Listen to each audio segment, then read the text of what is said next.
We might have seen the famous Pad Kaprao goes together with fried egg or omelette, but I'm telling you, Kai Yiao Ma or century egg, yes, these black color ones is also super perfect with this menu.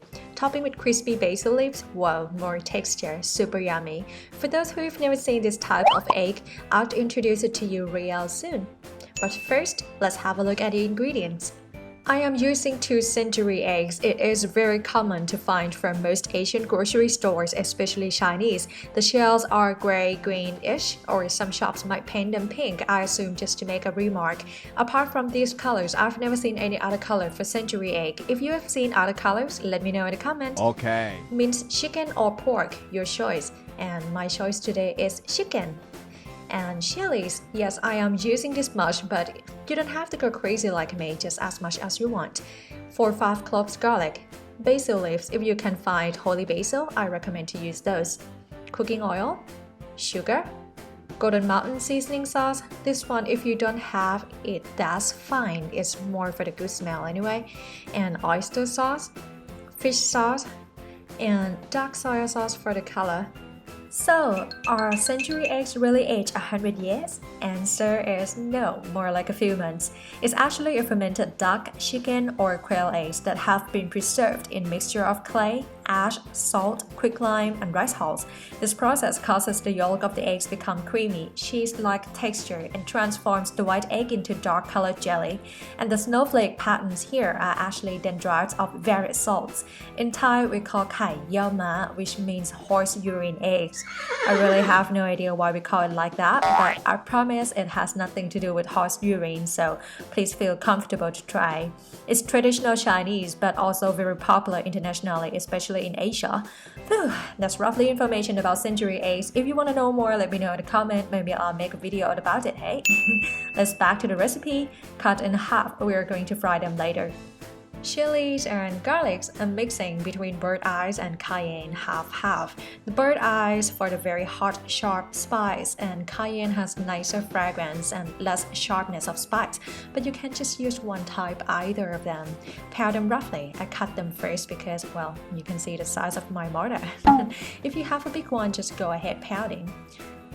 Seems like not spicy enough for me. I'm gonna add 5 more bird eyes chilies. Yes, Pam is crazy about the spice. Okay. When pounding, always use the other hand, cover the mortar. Chili spills in your eyes is not fun at all. Ask me about that.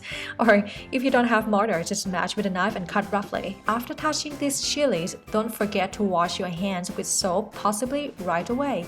It's gonna feel burn on your hands, or you might rub your eyes accidentally later. And ask me about that too. Learned it the hard way. Put the oil enough for deep fry. Shake if it's ready by dipping a chopstick in it. If you see the bubbles, then it's ready. And here go our eggs. Fry until we get crispy crusts.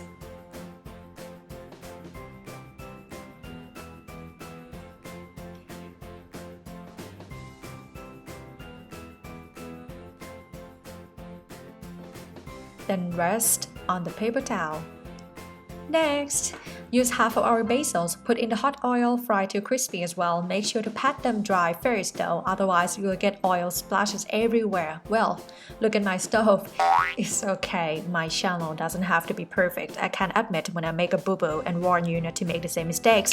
Rest on the paper towel as well, and move to the bigger pan, wok whatever you have. Just use the oil we used for deep fry for about 4 tablespoons. And at this step, if you don't have a strong cooking hood, I recommend to put chilies and garlics at the very end instead. Otherwise, if you're not coughing like crazy, then probably the neighbors are going to knock on your door. But if you have no problems with those, fry the garlics and chilies for about a minute in medium heat to bring out the spice and fragrance. Then we put our meat. Keep frying, break it nicely so we don't have big chunks.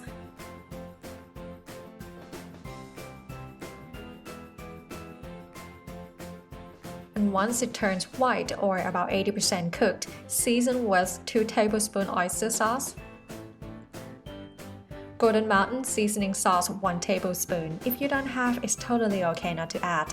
1 tablespoon fish sauce, sugar a half tablespoon, and dark soy sauce for the nice dark color.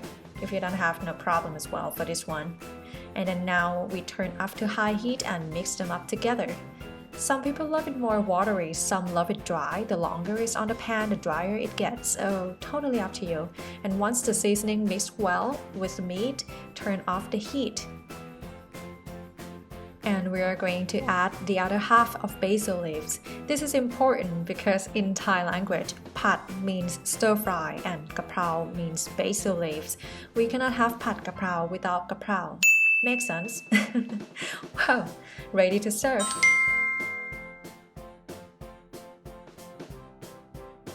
And I'm gonna cut these crispy century eggs into small pieces. And serve, get your steamed rice ready. Some people might just mix the century eggs in the pan with kaprao when seasoning it, but personally, I like to separate them. Because it tastes nicer? No, just because it looks more beautiful arranging separately on a plate. My point of this video is to show you another way Thai people have this dish, and I hope you like this video. And if you like Thai cooking, don't forget to subscribe Thai Girl in the Kitchen for more authentic Thai recipes. Also hit the bell button to receive notification when I have something new for you. Thank you very much for watching. Have a lovely day and see you again next recipes. สวัสดีค่ะ